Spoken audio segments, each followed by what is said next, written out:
নমস্কার বন্ধুরা, কোয়েলস কিচেনের আরেকটি নতুন কুকিং ভিডিওতে সবাইকে জানাচ্ছি ওয়েলকাম। আজকে আমি বানাবো বাঙালির প্রিয় জলখাবারের মধ্যে একটি রেসিপি, ঘুগনি। অসাধারণ স্বাদের এই ঘুগনি রেসিপিটি দেখার জন্য ভিডিওটি স্কিপ না করে আমার সঙ্গে থাকুন আর ভিডিওটি পুরো দেখে আমাকে কমেন্ট করে জানাবেন আপনাদের কেমন লাগছে। শুরু করি। আমি এখানে কড়াই গরম করতে বসিয়ে দিয়েছি। এখানে আমি আলু ডুমু ডুমু করে কেটে নিয়েছি। এটা একটা বড় সাইজের আলু, যদি কেউ আলু পছন্দ না করে স্কিপ করে যেতে পারো। তারপর আমি কিছু সামান্য ইনগ্রেডিয়েন্টস সাজিয়ে নিয়েছি গোটা জিরে, শুকনো লঙ্কা, গোটা গরম মশলা, দুটো তেজপাতা, একটা টমেটোকে আমি এরকম ডুমু ডুমু করে কেটে নিয়েছি কাঁচা লঙ্কা আর আদা গ্রেট করে রাখা। আর একটা ছোট বাটিতে আমি কিছু গুঁড়ো মশলাও নিয়ে নিয়েছি, নুন, সামান্য চিনি, জিরের গুঁড়ো, ধনের গুঁড়ো, লঙ্কার গুঁড়ো। কড়াই বসিয়ে দিয়েছি। এবারে আমি এর মধ্যে দিয়ে দেবো সর্ষের তেল। এই রেসিপিটি আমি সর্ষের তেলেই করব, এতে স্বাদ গন্ধ দুটোই আসবে। এই ঘুগনি রেসিপিটির সাথে আমরা কিন্তু সবাই পরিচিত, কিন্তু এই রেসিপিটিকে আমি সম্পূর্ণ নিরামিষভাবে বানিয়েছি। এটি ভেজিটেরিয়ান, নন ভেজিটেরিয়ান উভয় পক্ষই আনন্দ সহকারে খেতে পারবে।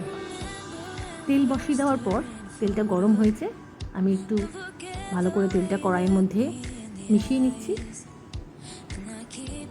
যখনই আমি দেখব তেলটা গরম হয়ে গেছে, আমি এর মধ্যে শুকনো যে হোল স্পাইসগুলো আমি নিয়েছিলাম সেগুলো অ্যাড করব। এই ঘুগনির সাথে লুচি পরোটা কিন্তু জমে যাবে।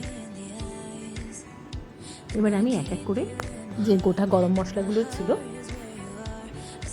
স্পাইসেসগুলো আমি দিয়ে দিচ্ছি। এগুলো দিয়ে আমি একটু নাড়িয়ে ভেজে নিচ্ছি, এতে ফ্লেভারটা কিন্তু খুব ভালো আসবে। দিয়ে দিচ্ছি ডুমু ডুমু করে কেটে রাখা আলু। অনেকে ঘুগনিতে আলু দেওয়া পছন্দ করেন না, তারা দেবেন না, কিন্তু অনেকে আছেন ঘুগনিতে আলুটা দিতেই লাগে, তাই আমাদেরও খুব ভালো লাগে। এই ঘুগনিটা কিন্তু আমার বাড়ির সবাই খুব পছন্দ করে, ছোট বড়। একবার বানিয়ে দেখে খেয়ে দেখবেন কেমন লাগে। আলুটা দিয়ে আমি ভালো করে নাড়িয়ে নিচ্ছি।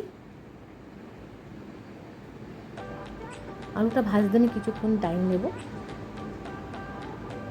দিয়ে দিলাম সামান্য একটু নুন, যাতে আলুটা তাড়াতাড়ি সিদ্ধ হয়ে যায়।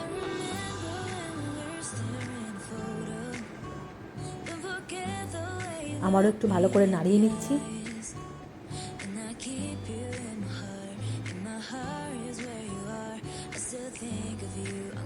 স্ট্রিট ফুড হিসেবে ঘুগনি কিন্তু ভীষণ জনপ্রিয়।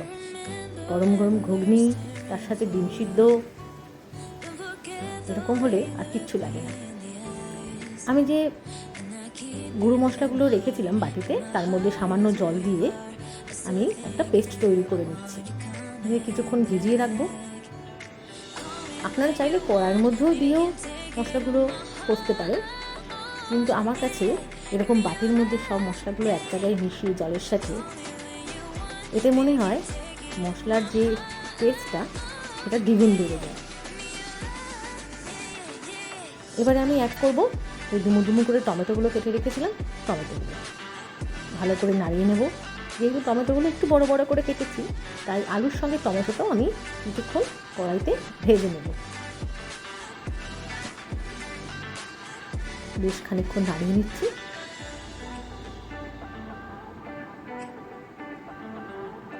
দেখে বুঝতেই পারছো আমার এখানে আলুগুলো আর টমেটোটা হয়ে গেছে। এবার আমি দিয়ে দেবো আমার গ্রেট করে রাখা আদা আর কাঁচা লঙ্কা। কাঁচা লঙ্কাটা আমি চিড়ে দিয়েছি, তোমরা কেউ চাইলে এটাকে কুচি করেও দিতে পারো, আবার লঙ্কা পেস্ট করে আদা পেস্ট করেও দিতে পারো। আদার যে কাঁচা স্মেলটা আছে সেটাকে কাটানোর জন্য আমি একটু নাড়িয়ে নিলাম। ভালো করে ভেজে নিচ্ছি।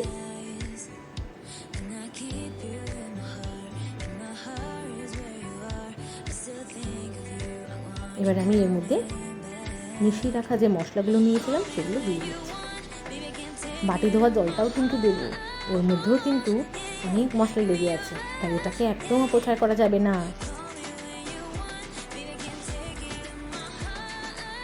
কড়াইটা কিন্তু আমি মিডিয়াম হিটেই রেখেছি, যাতে আমার মশলাগুলো ভালো মতো কষে যায়। মাটি দেওয়া জলটা দিয়ে দিলাম। এবারে এই মশলাটাকে আমার ভালো মতো কষতে হবে। নিরামিষ হলে কী হবে, এর স্বাদ কিন্তু অতুলনীয়। রবিবারের সকালে বা যে কোনো ছুটির দিনে বা সন্ধ্যাবেলায় এই রেসিপিটি একবার করে দেখতে পারো। আশা করছি কেউ নিরাশ হবে না। বাড়িতে সবাই খেয়ে তোমার তারিফ করবেই করবে। আস্তে আস্তে বেশ কিছুক্ষণ ধরে মশলাটা এরকম করে কষতে হবে। দেখো মশলাটা আমার আলু আর টমেটোর গায়ে ভালো মতো লেগে গেছে। যখন দেখবে কড়াইয়ের মধ্যে মশলাটা লেগে আসছে, তখনই বুঝতে পারবে যে মশলা কিন্তু একদম রেডি। এবারে আমি 4টে সিটি দিয়ে রাখা আমার যে ঘুগনিটা সেদ্ধ করে রেখেছিলাম সেটা দিয়ে দিচ্ছি। ঘুগনিটা কিন্তু আমি ওভারনাইট ভিজিয়ে রেখেছিলাম, যেহেতু পরের দিন সকালে করব, তো আমি ঘুগনিটা ওভারনাইট ভিজিয়ে রেখেছি। 7-8 ঘন্টা ঘুগনিটা ভিজিয়ে রাখাই ভালো।